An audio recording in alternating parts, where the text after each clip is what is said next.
Hey guys, my name is Zach. Today we're going to work on customizing the new Walmart exclusive 12-inch R2D2. We're going to start with repainting the dome in a chrome, and we're going to mask here. You want to really take your time with this, run your finger along the edges, use a good masking tape. Basically any mistake that you're going to make here is going to really make your life miserable at the end. So it took me about an hour and a half to mask this, and I think that was time well spent, as you'll see later. So we're going to start with some Alclad gloss black base, and we're going to turn the PSI way down to about 15, and this is going to be about 2 coats of Alclad here. And like I said, you really want to get good coverage here because the quality of this coat will really decide the quality of your chrome. So we're going to use Alclad Chrome. We're going to turn the PSI down to about 12. This is after our first coat here. You can kind of see the chrome starting to take shape. That's our second coat. And then our third coat, the chrome is pretty much done.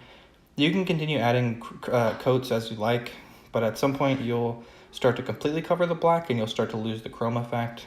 And here's R2D2 pretty much chromed out with all the masking tape removed.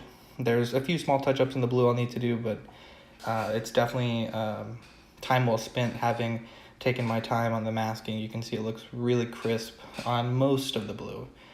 I'm really glad to have found this. I didn't know that this was coming out. I missed the original one, so it's great to have this. We're going to start weathering with the Tamiya A, B, and C kits. We're also going to use some Mecha black primer and some water, and we're going to make a simple wash, roughly 1 part paint, 10 parts water, and you can thicken that as you need. Now, the wash we're going to apply only to the body for now. There's not really a lot of areas on the dome that I want to wash. And I do want to try to preserve that chrome look. So we're going in here with a thin down wash and basically covering the entire white and blue surface on the body. And then we're going to go in with a paper towel and start to clean that up. You can see some of the work on the wash starting on the legs. And you basically want to just leave black in areas where you think wouldn't be cleaned quite as well as other areas. So smooth surfaces on the front, you'll clean those a little bit better than some of the sort of the panel linings, because realistically those areas would catch dirt. And you can see here, this is after the first pass of wash.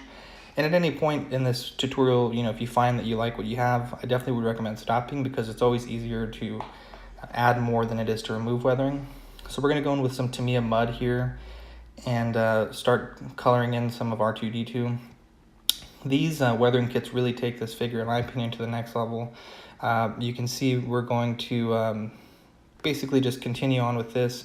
I use these weathering kits in a lot of customs that I do to weather clothes, to weather gear, to weather armor, and they're just amazing. They're a little bit expensive, but definitely worth it.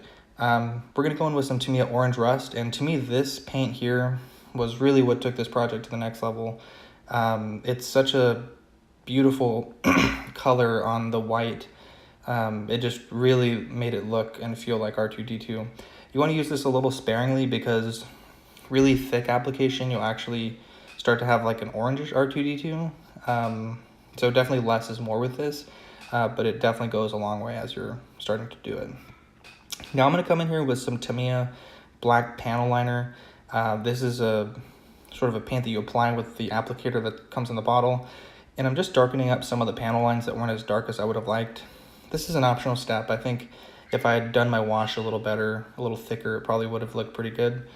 We're then going to come in with some Vallejo chipping brown, and this is basically, you're going to get some some foam, and you're going to use this motion, the stippling motion, to chip in some weathering.